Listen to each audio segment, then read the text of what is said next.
Imagine a storm of invisible messengers racing through every inch of your skull, shaping every thought before you even notice it. I am the brain, and I don't speak in words or sounds. I speak in chemistry, in tiny molecules that travel across gaps the size of a single strand of hair.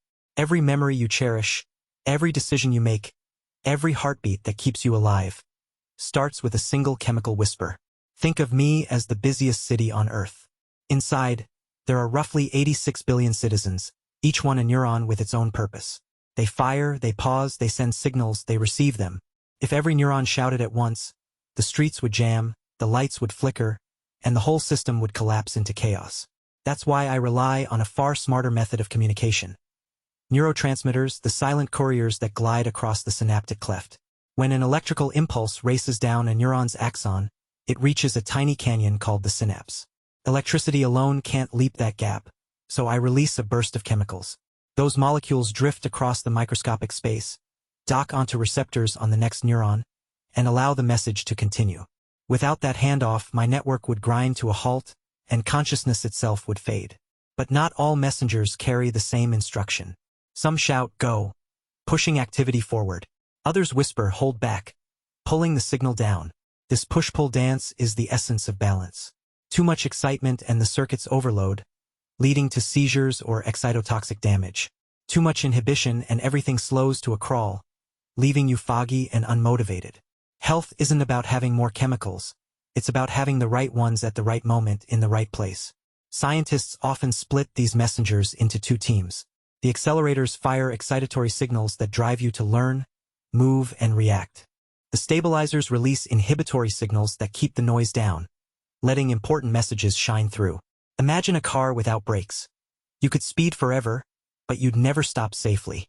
My brain works exactly the same way. Every thought, every movement, every emotion is a negotiation between these two forces. When that negotiation tips, the consequences can be dramatic. You might find it hard to concentrate. Your sleep could become restless, anxiety may rise, or depression could settle in. Even long-term neurodegenerative diseases often trace back to an imbalance in these invisible molecules. A tiny shift in the chemistry can turn a day of energy into a night of exhaustion. So, which chemicals are the key players? Which one fuels your ability to learn a new language? Which one fuels ambition? Which one helps you unwind after stress? And which newly discovered molecule is reshaping our understanding of happiness itself? The answers lie in the next part of this journey. But before we go deeper, I want to hear from you. What do you think about this hidden language that runs through every corner of your mind? Drop your thoughts in the comments. I'm curious to know which part surprised you most. Now, picture a city where every traffic light stayed green. Cars would surge forward, faster, louder, more aggressively. At first it might seem efficient, but soon intersections would become deadly. That is exactly what would happen inside me without the molecule that acts as my braking system. The next messenger I'll introduce is the one that tells billions of neurons to pause, to filter out the background noise, and to let the important signals rise above the static. Stay with me because understanding this balance is the key to unlocking how you think, feel, and rest. If this glimpse into your inner world sparked curiosity, hit subscribe and stay tuned for the next chapter, where we meet the most prolific messenger of all. So, let us walk deeper into the city's most bustling market, where the fastest couriers race from stall to stall, delivering the spark that keeps everything moving. The first of these couriers is a molecule called glutamate. Imagine a bright orange firefly that darts from one lantern to the next, lighting up each one in turn.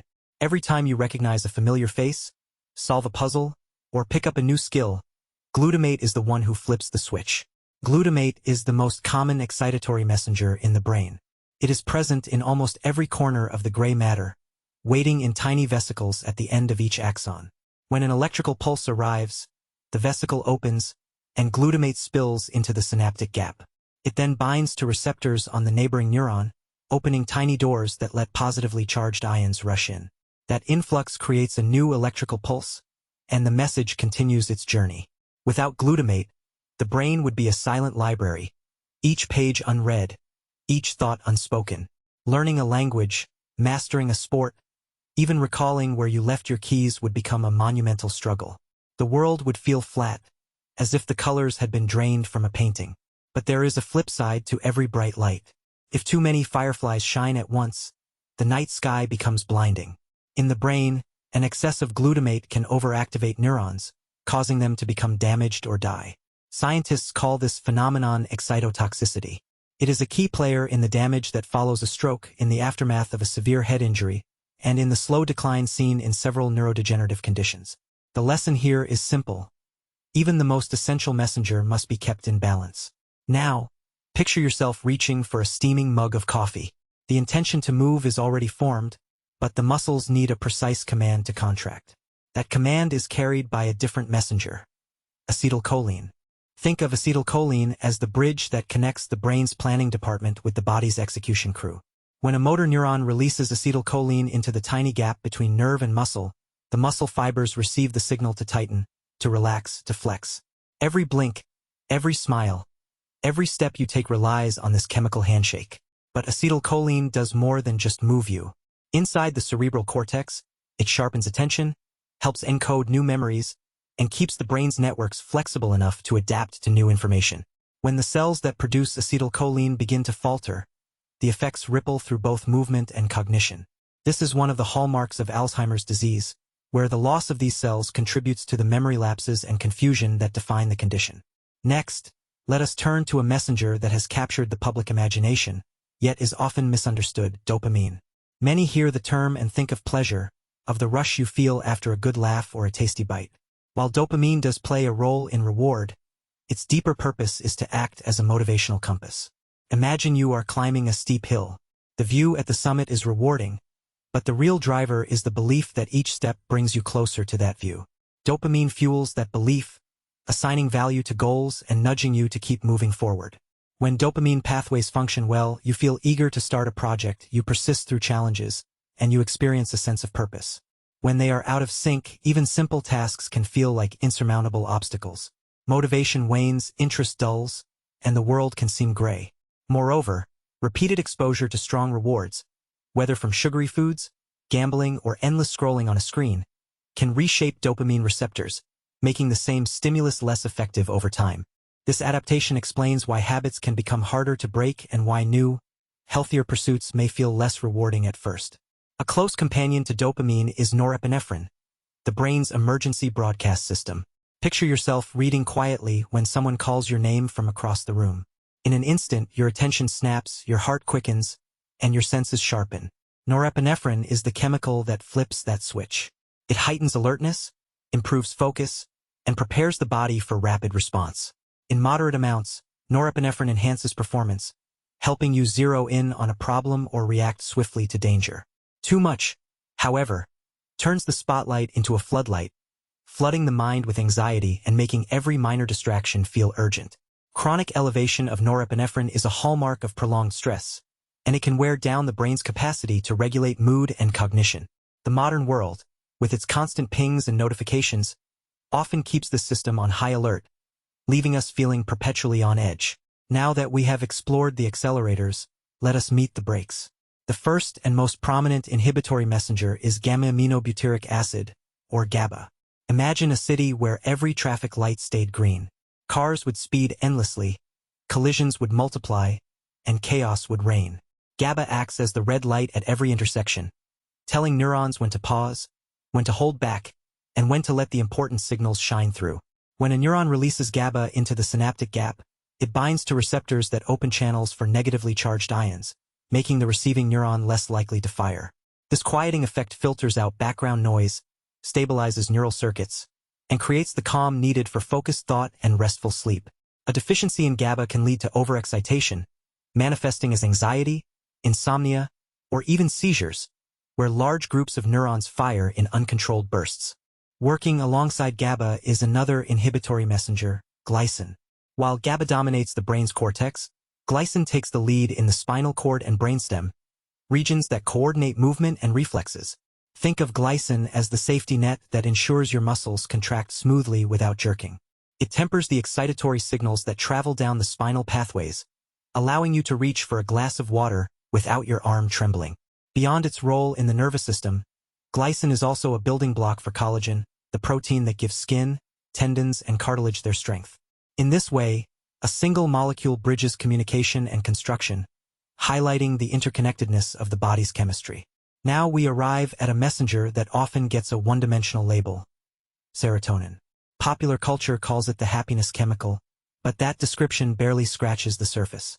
Serotonin is more like a master conductor, synchronizing a wide array of physiological processes. It influences mood, appetite, sleep, pain perception, and even aspects of learning. Its reach extends far beyond the brain. The majority of serotonin in the body is produced in the gut, where it helps regulate intestinal movements. The gut-brain axis is a two-way street. While the brain can affect digestion, the state of the gut can also shape mood and cognition. Emerging research suggests that the microbes living in our intestines can influence serotonin production, linking diet, microbiome health, and mental well-being.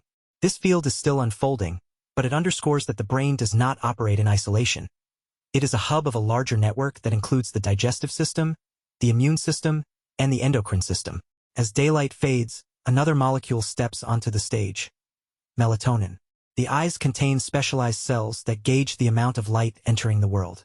When darkness deepens, these cells signal a tiny gland perched near the center of the brain, prompting it to release melatonin. This hormone does not force you to fall asleep. Rather, it announces that night has arrived, allowing the body's internal clock to shift into maintenance mode. Melatonin orchestrates a cascade of changes. Body temperature drops slightly, hormone release patterns adjust, and cellular repair processes that are too energy-intensive for daytime begin. In our modern environment, artificial light, especially the blue-rich glow of screens, can trick the eyes into thinking it is still day, delaying melatonin release. The result is a misaligned circadian rhythm, leading to fragmented sleep, reduced alertness, and long-term health consequences. All of these messengers, excitatory and inhibitory, fast-acting and slow-acting, work together to keep the brain's city humming smoothly. Yet there is one more player, a relatively recent discovery that has opened an entirely new chapter in neuroscience. This molecule belongs to a system that the brain uses to fine-tune its own activity, much like a thermostat that adjusts temperature based on feedback. It is called anandamide, an endocannabinoid that binds to the same receptors that the plant-derived compounds in cannabis affect. Anandamide is produced on demand, often during moments of intense focus, physical exertion, or deep relaxation. It helps modulate pain, mood, and memory, acting as a natural buffer against stress. Researchers are still uncovering its full range of functions, but early studies suggest it may play a role in the feeling of the zone that athletes describe, as well as in the soothing afterglow of a good laugh. Because it is synthesized within the body, anandamide represents a bridge between external substances and internal regulation, offering clues about how we might harness the brain's own chemistry for therapeutic benefit. Now that we have walked through the bustling avenues of excitatory couriers, the steady brakes, the rhythmic conductors, and the subtle thermostats, you might wonder how all these pieces fit together in everyday life. The answer lies in balance. When the accelerators dominate, you feel energized, alert, perhaps even anxious. When the brakes take over, you feel calm, rested, maybe a touch why. The key to mental health, learning, and resilience is the dynamic dance between these forces, constantly adjusting to the demands of the environment. Think about a time when you felt overwhelmed by a flood of thoughts. That is likely a moment when glutamate was roaring while GABA struggled to keep pace. Reflect on a period when you were motivated, driven, and eager to tackle challenges. That is dopamine and norepinephrine working in harmony. Notice how a good night's sleep leaves you refreshed. That is melatonin signaling the body to shift gears, while GABA ensures the neural circuits quiet down. Understanding these hidden conversations gives you a new lens on your own experiences. It also opens the door to practical steps. Simple habits, regular physical activity, balanced nutrition, exposure to natural light, and mindful breathing can influence the production and release of these messengers, nudging the system toward equilibrium. Before we close, I'd love to hear from you. Which of these chemical messengers surprised you the most? Have you ever noticed how a change in sleep or stress level seemed to shift your mood in a way that now makes sense? Share your thoughts in the comments below. Your experiences help build a community of curious minds. If you found this journey through the brain's secret language fascinating, consider giving this video a thumbs up. It lets the algorithm know that you value deep, science-driven storytelling. And if you haven't already, hit the subscribe button and ring the notification bell so you won't miss the next episode, where we'll dive into how lifestyle choices can fine-tune these neurotransmitters for optimal performance. Remember, the brain is a living city, constantly rebuilding its roads, adjusting its traffic lights, and sending out messages that shape every moment of your life. By listening to its language, you gain the power to navigate